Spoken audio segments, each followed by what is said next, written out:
Tom. How are you doing, sir? Hey, how's it going? Not too bad, man. How are you doing? Yeah, pretty good, dude. Pretty good. Uh-huh.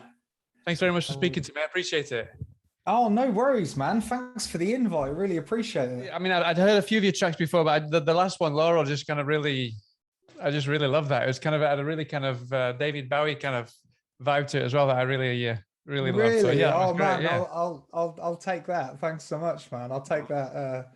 Yeah, I'll take that very much. Yeah, class. Uh-huh. Do you know, you're not the first one to make that reference. I wouldn't have dared make that reference, but Uh-huh. yeah, a few people have said that there's sort of like undertones of Bowie in it, Uh-huh. Yeah, no, but in which I, quite a few tracks though, not just that track though. There's quite a oh few kind of really? you can. There's definitely. I mean, I was reading a few interviews and there's definitely. I know. I don't know if it's you, but I know that some members of the group are very much who isn't into David Bowie, but I imagine there's kind of influences there from Bowie from at least some of you in the band, no? Oh no, honestly, 100%. But it's sort of like I don't know. He's one of those artists that you wouldn't even dare. Do you know what I mean? Right. So yeah, yeah. Yeah, like try and emulate or compare yourself to in any way. So, but no, very much appreciated.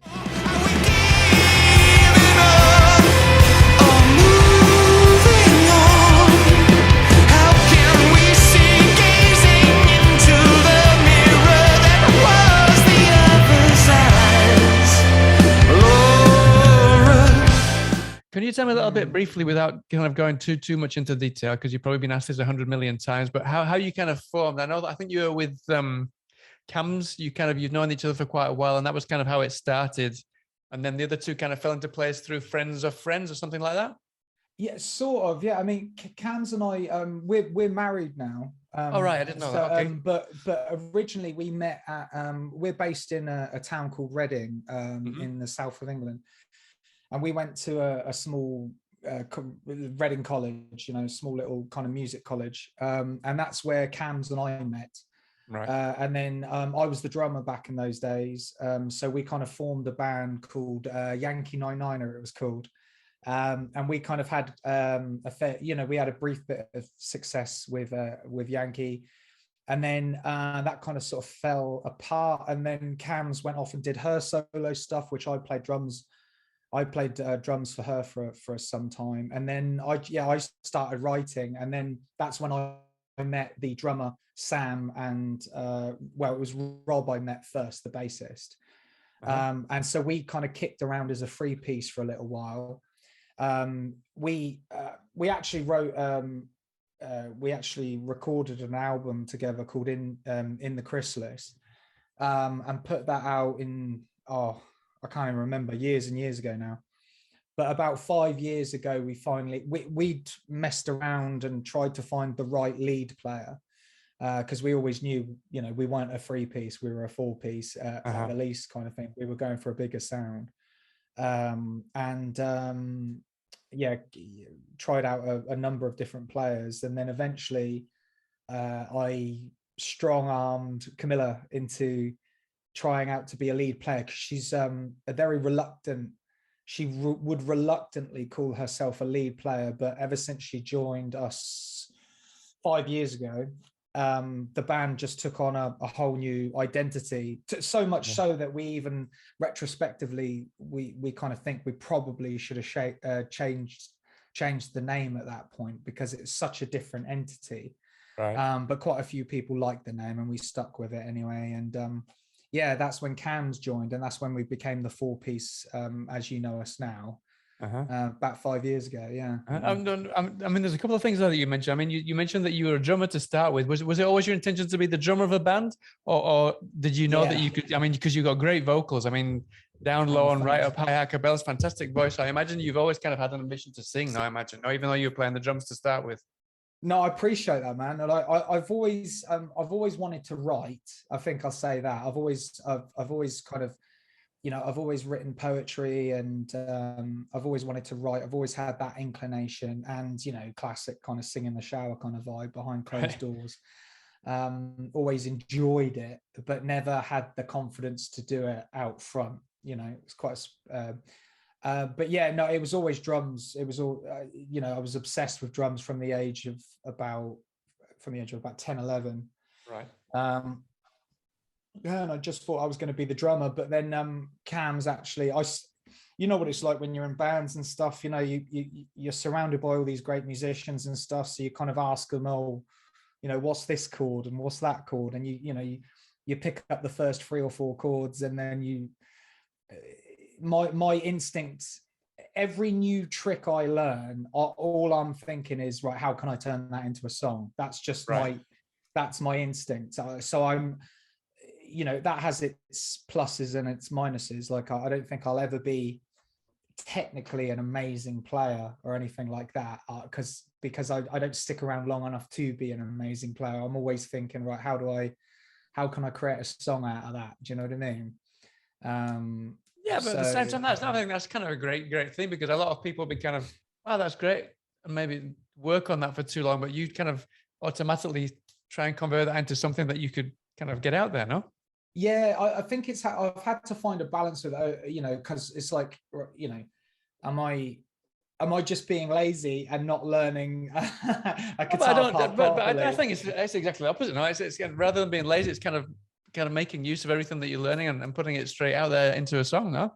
Yeah, no, I guess, yeah. That's, you know, maybe I'm being a bit harsh, but yeah, I've definitely got that instinct anyway. Just as soon as I, you know, like even recently, you know, I wouldn't consider myself a pianist at all, but I've just started dabbling, and then I'm always drawn, just as soon as I learn, you know, the first few chords, my instinct is just immediately start writing a song, you know. So that instinct's very strong within me. So when Cam's, bless her, was the first person, she bought me an acoustic guitar, oh Christ knows, probably about 10 years ago or something like that. That was my first guitar, and just started writing from there, really. And yeah, so it wasn't planned, certainly wasn't planned, but once I picked up like the writing side of it, it's addictive. And then you said there was also that the Cams was quite reticent towards not playing guitar, but kind of playing a kind of a more protagonistic role now in the group. Was that for any specific reasons? That because she prefers to kind of keep behind the scenes a little bit more, or is it maybe because she's very what's the word I'm looking for?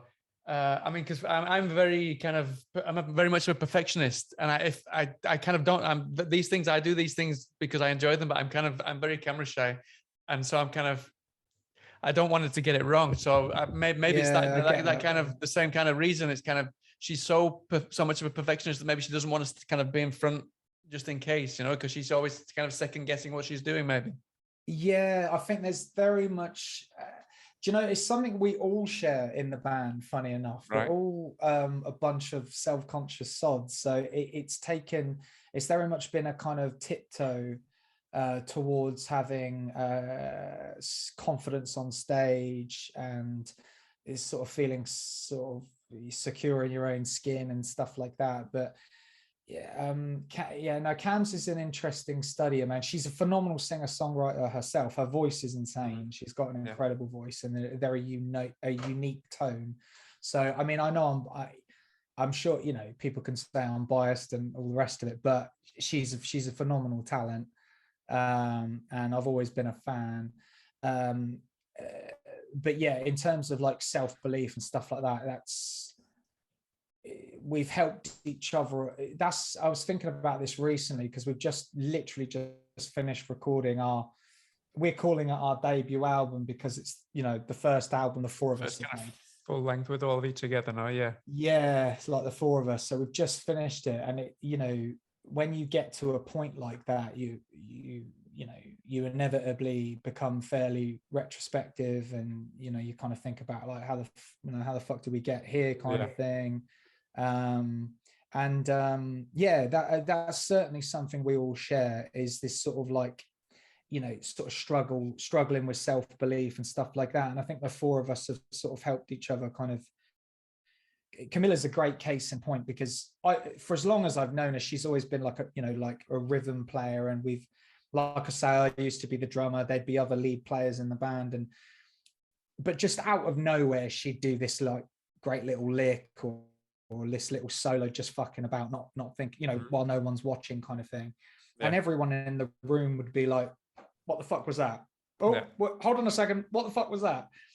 And but she just had it in her head, I'm a rhythm player, I don't play lead, kind of thing. But now she's edgier than Edge, and you know, and cooler than Noel Gallagher, kind of thing, you know what I mean? So she's very much got her yeah, she's got a real kind of unique vibe about her. So and it was lovely to see her shine on this album that we've just finished as well. So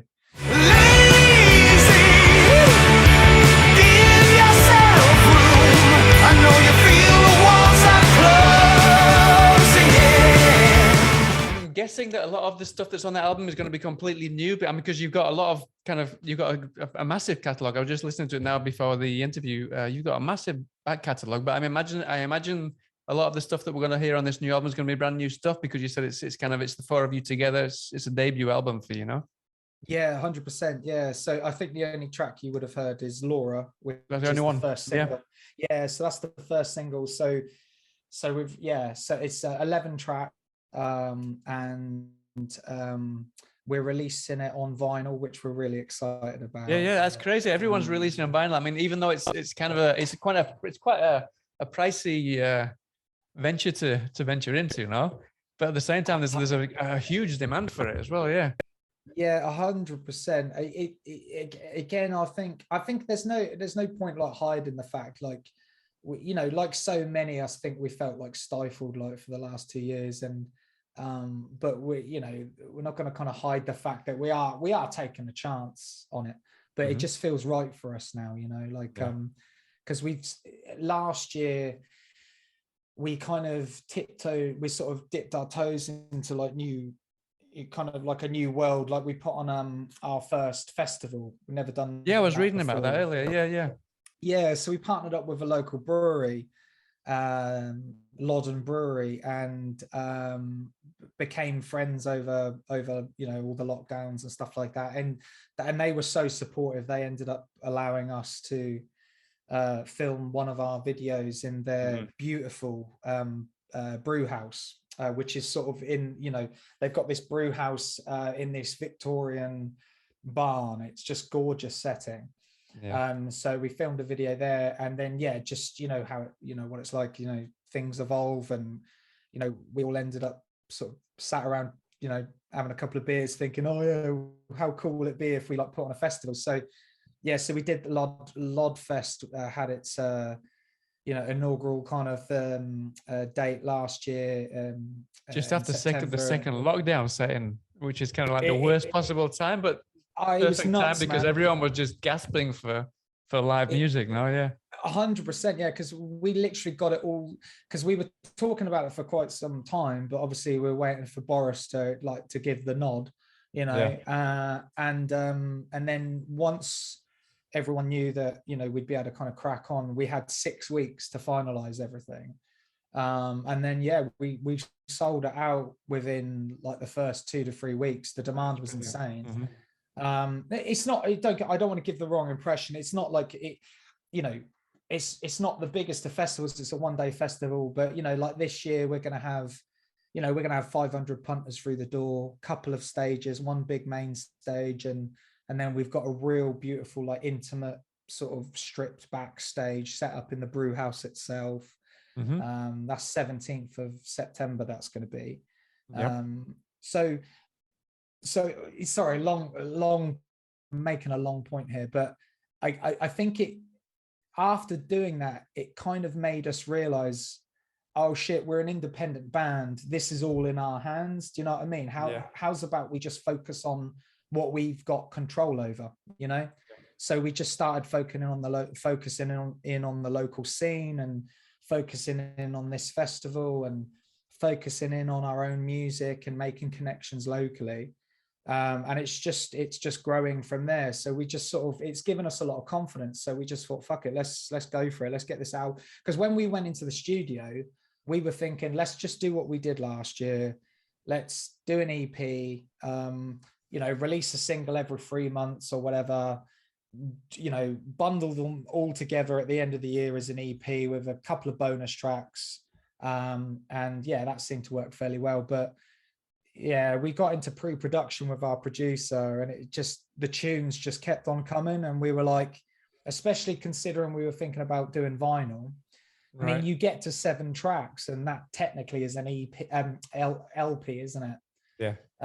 So we were like, well, pretty much got an LP here anyway. So how's about we chuck, A few more tracks. how's about we chuck? Yeah, I mean, to be fair, with the album, what's been lovely is that it shows various different sides to our playing and our writing that we haven't done before, because we've been in a mindset of singles and EPs. And I think that's the thing that's coming back. That's why maybe so many people are kind of albums out there, is because, as you say, there's a demand for it. But I think I think the whole kind of single, just keep chucking out the single mentality has run its course a little bit for a lot of independent bands out there, because there's music on this album that we just wouldn't have put out if it wasn't for the fact we were getting an LP sorted, Yeah. So, and I think at the same time, it's a lot of people are kind of releasing. I mean, I don't want to kind of name any names or kind of blast anyone. Name them. But most of what I'm trying to say is that most of the groups, unfortunately, it's because of the situation. They release a single, then another single, then another single, then they release an EP, which is basically 5 singles that we've already heard, maybe 1 new song.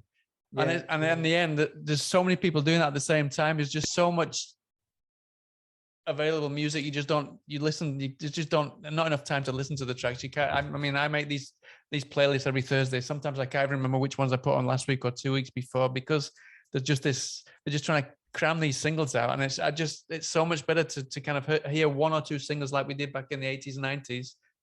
And then kind of listen to the album, these 8 or 9 tracks that we'd never heard before, which is how I think music needs to be listened to. Oh, I think you're right. I think it's, everything's been demystified to a point where, the magic, magic's being stripped out of it a little bit, Yeah.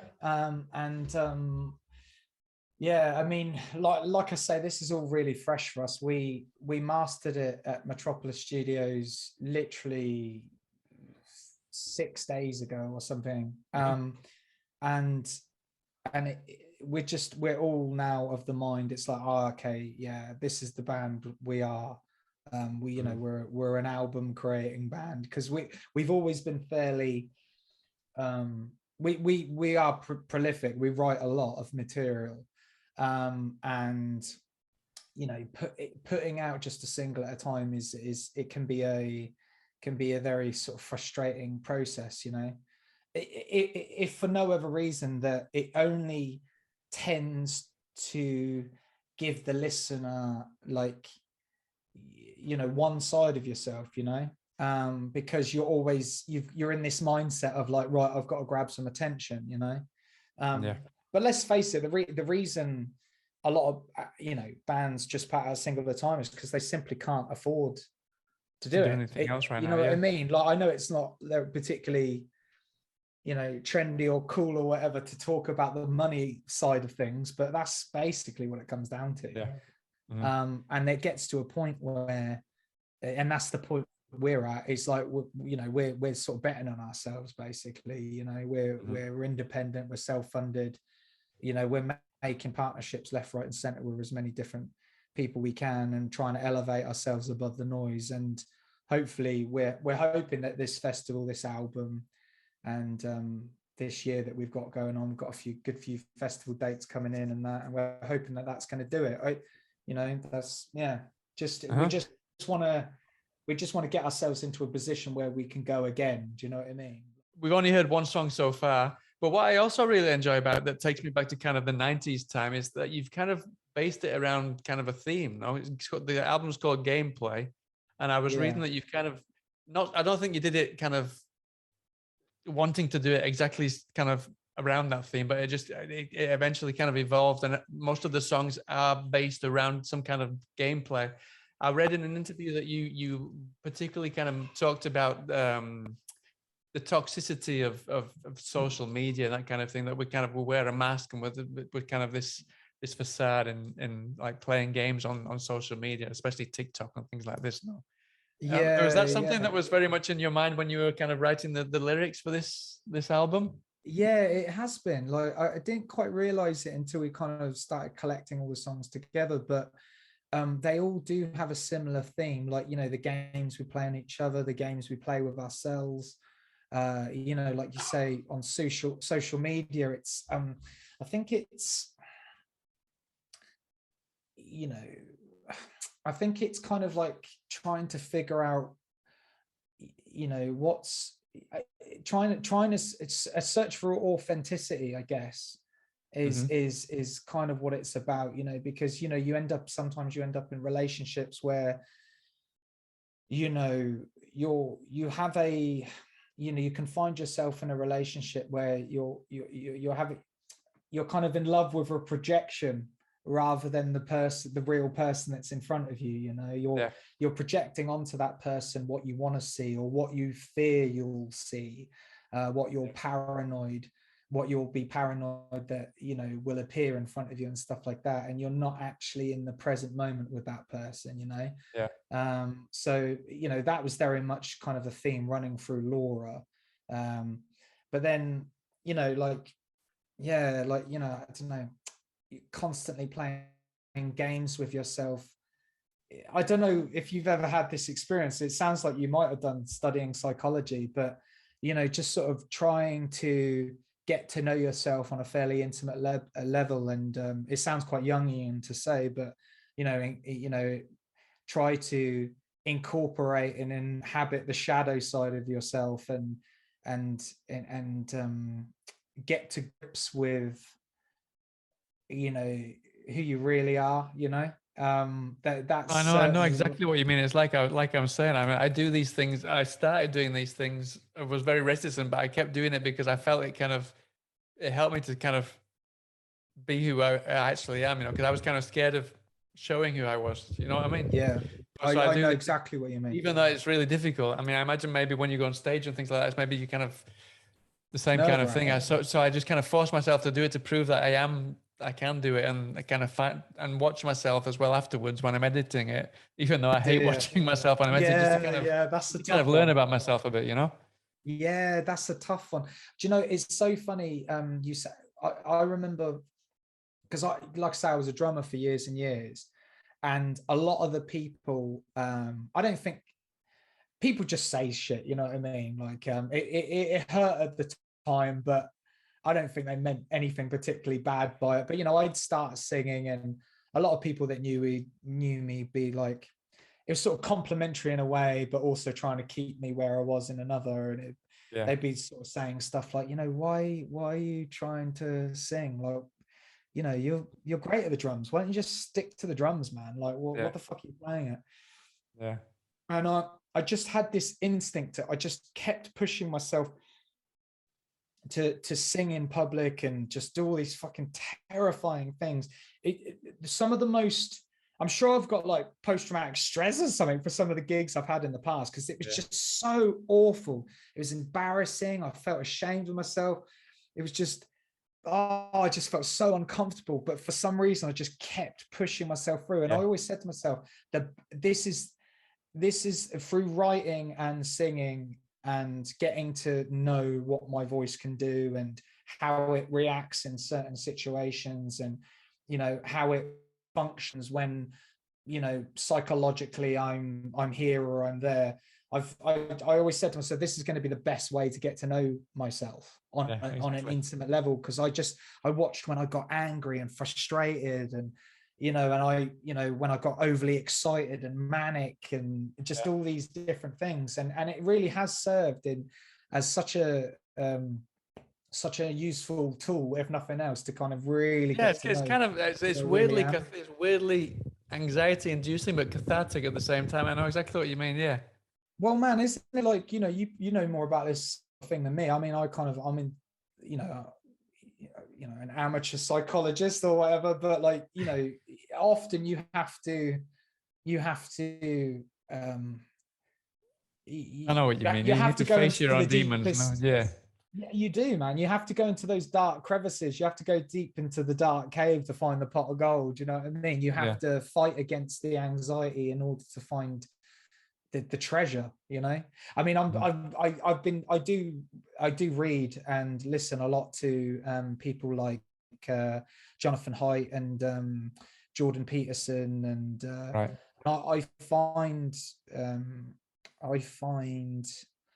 those sort of poetic representations of psychological phenomena very, very helpful, you know, where you can you know, when you know, these useful stories like, you know, battling a fire breathing dragon to like rescue the damsel in distress, or find the treasure.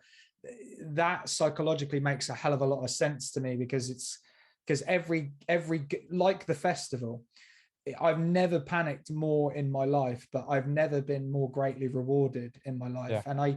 And it just keeps encouraging me to face up to all the things that make me want to shit myself, basically, you know?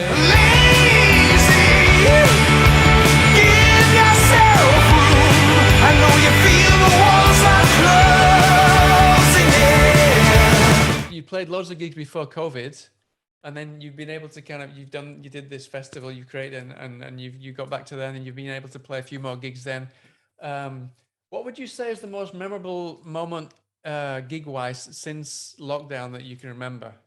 I'm kind of guessing it's probably the festival you created, maybe. I don't know. Yeah, it probably is. Yeah, because yeah, no, it probably is. I mean, we just had a single launch for Laura at Oh yeah, that's right. I was reading about that as well. You did, yeah. Yeah, and that went really, really well. We were chuffed to bits with that, you know, and we've sort of, you know, started incorporating, like, you know, the keys into our set and stuff, because, you know, before then it was very much like the four of us on stage, and just kind of rocking it out from start to finish kind of thing. But during that set, we decided to try a few new things out, a few of the piano pieces and stuff, and it just gave a beautiful flow to the set, and it seemed to go down really well. And it was a pretty packed house, and yeah, so we were chuffed with that. But yeah, I'd have to say the festival, man, it was such a, you know, it was such a challenge. But you know, it's funny, right before we went on, because we headlined it as well, we were lucky enough to get a few of our friends to play for us as well. And there's a band in London that you should check out if you don't already know about them. They're called Faers, Faers. Really cool band, man. Okay. Lovely bunch of guys from London. They're really making waves at the moment. And they agreed to kind of, you know, play the main stage for us. So while they were on the main stage, before we were going on, I kind of caught the first like 15 minutes of their set. And then I kind of obviously had to sort my shit out. And the owner of the brewery, because I was like baking, I was just sweating profusely. I've just been working like just constantly on it all day. And I was sort of changing into my new shirt, and I'm already sweating through it. And Chris Hearn, the founder, he just said, get into the cold store and just chill out in there. Exactly, chill out. I've never met man. He put me in the cold store, and as you can imagine, it was quite cold. And it was so, and I could hear a slight rumble of the festival outside, but it was quiet and it was cool. And I was on my own, and it was just, and it had been such a hectic few days in the build-up as well. And I just remember I took a little video of myself sort of inside there.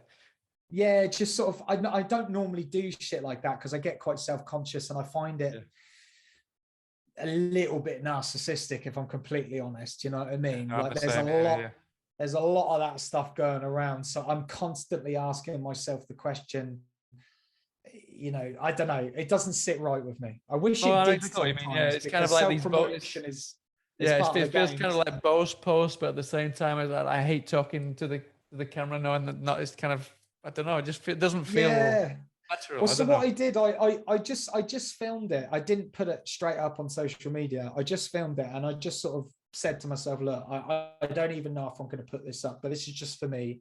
I just want to record this moment because I'm just about to go on the main stage. we've just built this fucking festival with all our mates, and we've made all these amazing connections and friends and stuff. And I just want to take a moment just to kind of say thanks for this. And yeah, so it's going to have to be that moment. It was very special, very special. Yeah. Oh, brilliant. So, I mean, just to finish off, I mean, you mentioned there one band that you'd recommend. I like to ask everyone that I get on here to give me recommendations of bands who don't deserve anywhere near as much kind of recognition than they deserve. And obviously, you said there that you got quite a few bands involved in your festival that you wanted to get out there that you're big fans of. Who would you recommend to people watching this that you think they should definitely check out? Yeah, definitely. Well, Faers, definitely. Faers. They're a London-based band. Yeah, I mean they've definitely got like a kind of like a Foals vibe about them. Right. You know, they really kind of reverb laden guitar with you know, beautiful synth pad work and kind of great dance grooves, you know, running underneath. And the guys, they can rock out when, you know, when it's needed, but it's real dancey kind of party kind of stuff. You know, it's really good. Yeah, definitely recommend Faers. The Nova Hawks, I'd recommend. Oh, I haven't heard of those. No. Oh man, they're sensational. Like Heather Leone is the lead singer, and she's just got it's very kind of like blues rock Americana kind of vibe, but it's very unique. You know, least of all because of Heather's voice. She's just fucking you know, she's a rock star, man. She's a fucking rock star. We're jamming with her actually on Saturday, which I'm really excited about. Right. We're sort of writing a new tune with her, a bit of a Third Lung Nova Hawks collaboration, which I'm really excited about. So yeah, Nova Hawks. Who else would I recommend? Canada. Canada. All three I've not heard of either, any of those at all. So yeah, I'll be checking those out. I mean, tonight, yeah. To be fair, I'm just taking it off the lineup from the festival because man, they were all handpicked though. Like Canada are Oxford based, and they've very much kind of got a Radiohead Muse kind of vibe. Very, you know, those are the two most keen references that I'd use to describe them, but they're very kind of very much their own kind of, they've very much got their own identity. I really appreciate your time, Tom. It's really good to speak to you. And a completely different conversation than I was expecting. I thought we were just going to talk about music. We ended up talking about everything, which is always a plus. So that's great. So I appreciate that. Really lovely to chat to you. It's totally natural. I really appreciate it.